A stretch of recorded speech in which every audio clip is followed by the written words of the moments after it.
Tubas y Tubos, episodio 364. Buenos días a todos, bienvenidos a Tubas y Tubos, el programa, el podcast en el que hablamos de la tuba, el bombardino y los instrumentos de viento metal, pero también un podcast dedicado a reflexionar sobre los retos de la educación musical en el siglo XXI y todo lo que tiene que ver con el emprendimiento de nuestro sector.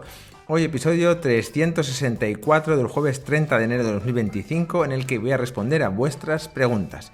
Pero antes te quiero invitar a que te suscribas a mi newsletter. En ella comparto contenido de valor en formato cercano y distendido relacionado con la música, la educación musical, los instrumentos de viento metal en general y la tuba del bombardino en particular. Y te prometo que no hago spam, ya que suelo enviar como 1, 2 o 3 emails como máximo a la semana, no más.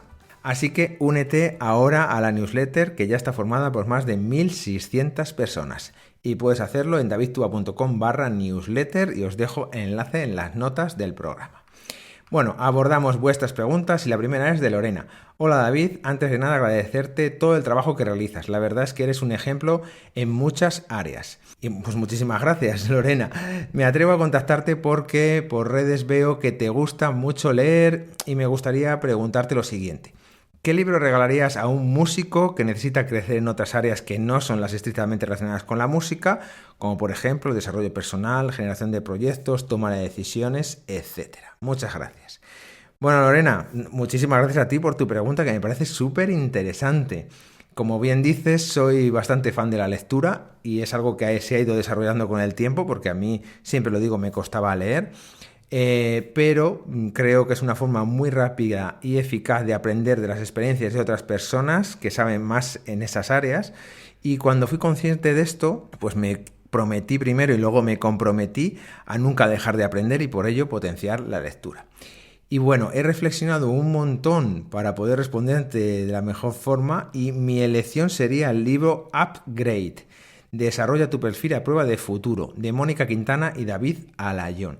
Y es que se trata de un metalibro, es decir, un libro de libros. Es un libro en el que, bueno, pues es la puerta de entrada a los temas que toda persona debería conocer y profundizar. Y es que también tiene una bibliografía muy buena que sin duda pues ayudará a seguir aprendiendo en estos temas. Así que te dejo por aquí esta recomendación y por último te animo a descargarte un listado con una recopilación de 50 libros para el éxito personal y musical que he creado y que está disponible en mi blog y donde por supuesto también se incluye este libro, Upgrade, y te dejo enlazado el post en las notas del programa. Y seguimos con Raúl, que dice lo siguiente. Hola David, yo tengo una consulta, toco la tuba en mi banda y me han pedido que inicie a un niño en el bombardino.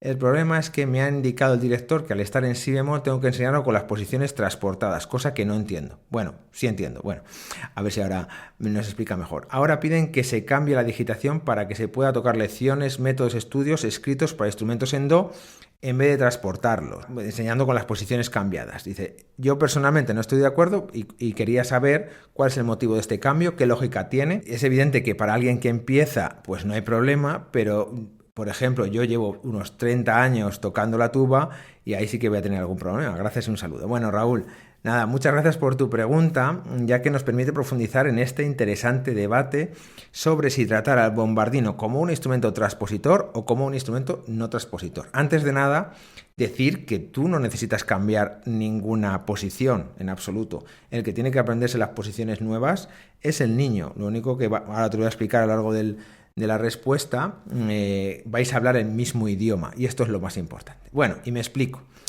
sobre el tema de instrumentos transpositores y instrumentos no transpositores. Un instrumento transpositor es cuando el músico lee y toca una nota, imaginaos la trompeta en si bemol, lee y toca do, pero en realidad el sonido que suena es si bemol, ¿no? Siempre pensando en do, me refiero al do del piano, ¿no? Es decir, el trompeta lee y toca do, pero cuando tú vas al piano, la nota que suena es si bemol, ¿vale? Por el contrario, un instrumento no transpositor lee y toca un do, y cuando vas al piano, suena también un do. Aclarado esto, ya sabes que existen instrumentos que son transpositores, como la trompeta, el clarinete, el saxofón, y por otro lado, existen otros instrumentos que no son transpositores, como la tuba, el trombón de varas, la flauta travesera, y en nuestro caso también el bombardino.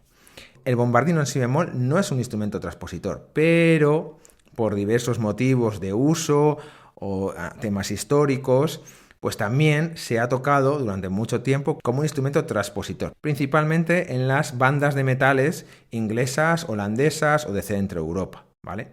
Las causas de todo esto las cuento en un artículo titulado Las dos formas de tocar un bombardino que puedes encontrar en mi blog y que por supuesto te dejo enlazado por aquí.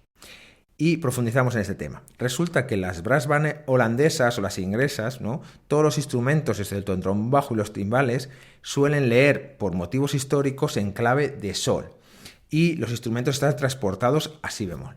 De esta forma, y en caso de necesidad, pues imagínate por falta de componentes, estos podrían cambiar de un instrumento a otro sin dificultad de lectura ni de digitación. Y esta es, pues digamos, la razón por la que se hacía esto, ¿no?